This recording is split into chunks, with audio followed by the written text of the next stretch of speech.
Let's listen. It's fantastic news that no, I've started off really wrong there, so I'm going to start again. Right, let's Saturday out of the way. Port Vale. That's the full season now gone. What was it like knowing after that final whistle, finally, who we've got in the playoffs?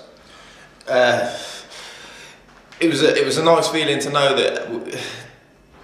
I hate waiting. That's what I was going to say. I hate waiting, and we knew we got in the playoff from last week, and then you wonder who it is. Like it's not too fussed exactly who we have got. I prefer to have Orient than the other two, if I'm honest. But so it's a good feeling for me. But it's just the waiting. I want to be playing. I want to be playing now, to be fair. But still got a few more days to rest. So yeah. Away at Shrewsbury, obviously that's when we found out we had made the playoffs. What was that feeling like after the game? Did you feel any relief at the final whistle? I felt all the relief when we put the last one in, when Josh scored. Was it fourth, wasn't it? So that when it put that gap, 2 goals in front of them, and about 2 or 3 minutes to go. That was just a nice feeling. It literally just all the tension in my shoulders. Yeah, relaxed.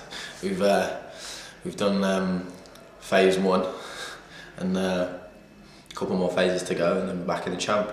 Have you felt the stress at all this season? Because obviously I think we've played within the Football League the most games this season, if you include the cup competitions, obviously the Johnson's Paint. Have you felt any of the stress, the tension from the expectation of the season?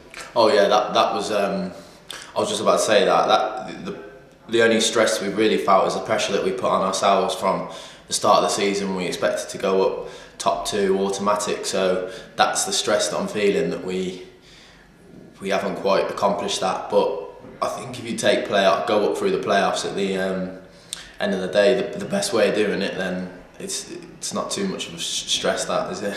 Well, there's always a mentality within the Posh squad. It always has been throughout the years of never say die. It's never over, and going into any playoffs, it's very much the case of you go around, you speak to anyone, you see anyone. There's no ifs, there's no buts. No, since I've been at the club, our one-off games we win, our must-win games we win. Simple as that. We made it in Peterborough fashion. We made it difficult the last time we went up, and we lost down at MK's ground, and we made it difficult for ourselves. But when it comes to must-win games, we win them.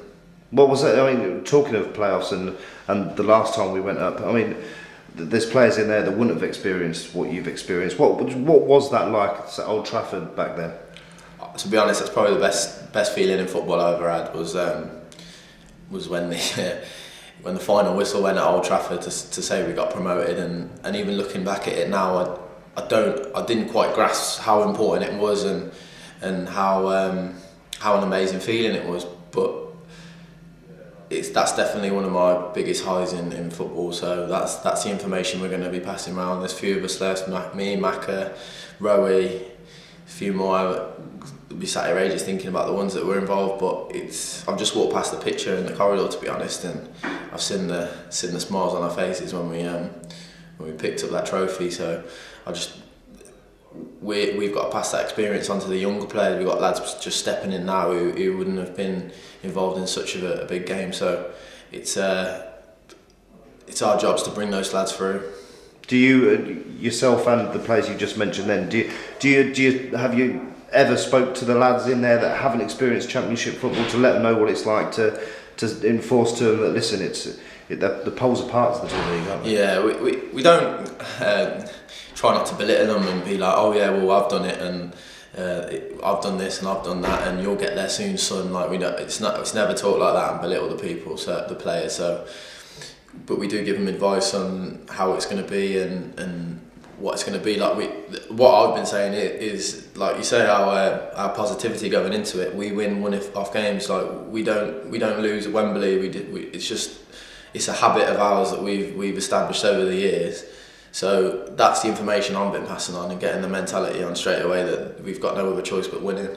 Oh, there's been a lot of pressure, hasn't there? Not just on the players, but on the manager as well. How much, in your opinion, has the manager stepped up to the plate this season and took the bull by its horns? Because ultimately, we could finish this season as the most successful season the club's ever had. Yeah. So that's it. Yeah, we've from the start of the season we put the pressures on ourselves. I wasn't there at the pre-season tour where apparently they had a meeting and set down the goals of what it was, and then the day I got back in I was told exactly what we was doing. There was no discussion. We were doing this, and we were doing that, and that's the pressure we've put on ourselves.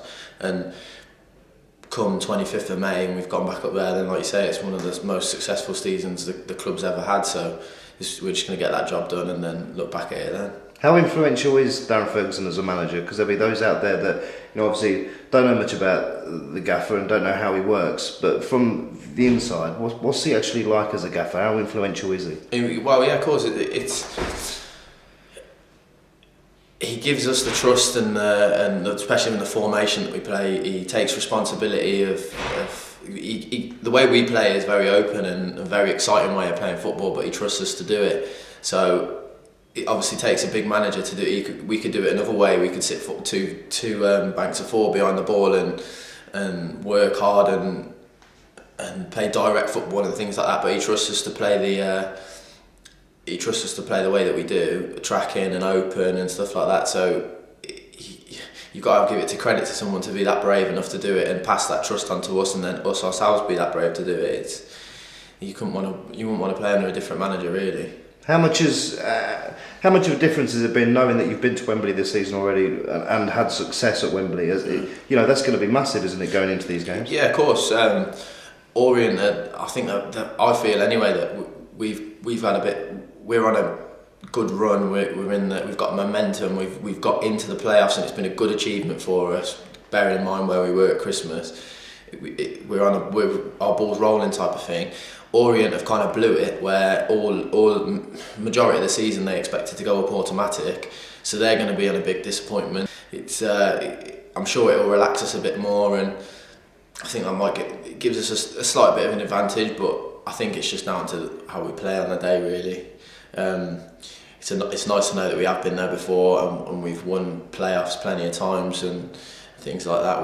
We've got the trophy. The Johnson Pate will probably come with us on the bus to know that we know that we're a club that achieves things. So there's no negatives about it, really. We're just going there to win. Simple as that. When you look at our opposition, Orient, as you mentioned there, they've had quite a good season. They've been in that top two for the majority, and they've only just fallen out of it, really.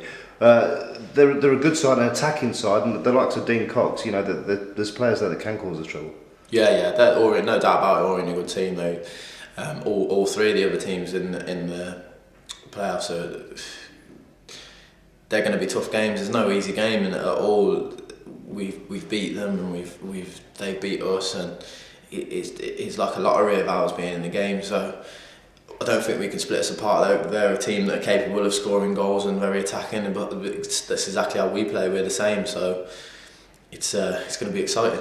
Finally, how important and influential can the fans be during this process? Because we've seen we saw at the MK Dons game last time. How influential they were then. They can be exactly that this time, can't they? Yeah, of course, 100%. 12 man. They usually are. To be fair, Peterborough fans they're really good, and no doubt they're going to be there in massive numbers. But players do notice. There's no doubt about it. I've read somewhere that players, we're concentrating. I don't really pay too much attention. Like, trust me, you notice when your fans are there. So it would be a nice feeling to go and parade the playoff final trophy around Wembley after we've beat whoever we get.